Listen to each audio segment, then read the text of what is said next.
G'day, we got Bloke News for Tuesday the 12th of December. Heading the headlines today is James Packer.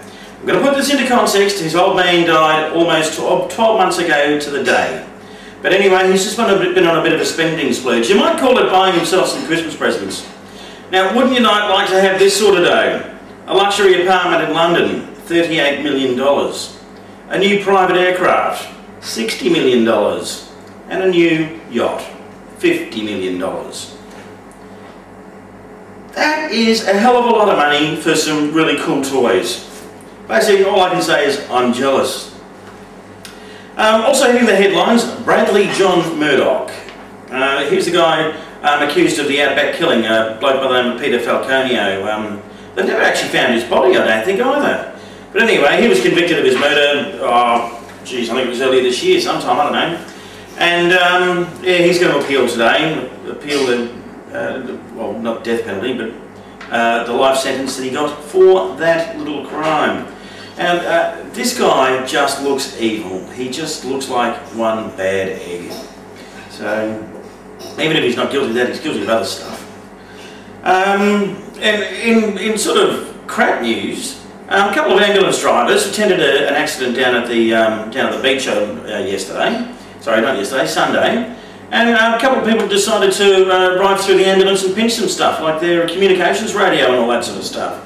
What a couple of lowlifes. Fair income, ambulance. You know, these people go out saving lives. Communication is very key in them being able to talk to hospitals and the depot and all that sort of stuff in emergency situations. And some brainless morons go out there and bloody pinch the gear. I hope they catch him. I hope someone saw something and can help police run it to their home and these little thugs can get what they bloody well deserve. Speaking of people that strange things that they may or may not deserve, Mark Waugh used to be a cricket player for Australia. Now you'd think someone of that sort of elite level would be fairly well looked after in terms of would have a few bucks behind them, because they get a few good little sponsorship endorsements and the match playing fees are really not all that bad. Well anyway, he set himself up with a couple of racing syndicates for racehorses. Well, he's bought one horse for $11,000 under his wife's name and sold it to the syndicate for $28,000, pocketing $17,000. Now you're thinking if you're running a legit business, why would you need to do crap like that? I'm not saying horse syndicates are not legit, but geez, I've heard some dodgy stories. And finishing up, there's some awards that are presented every year. I reckon these are an absolute perler. It's basically the Gobbledegook award. It's for people that talk crap. I'm probably a good candidate for that, maybe next year. But winning it this year was Naomi Campbell. Here's her perler. I love England, especially the food. There's nothing I like more than a lovely bowl of pasta. England and pasta. Does that make the Italians famous for fish and chips? Coming in at second place was Germaine Greer.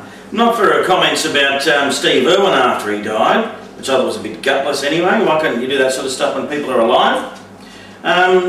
But here's hers, and see if you can make any sense out of this. It's to do with art.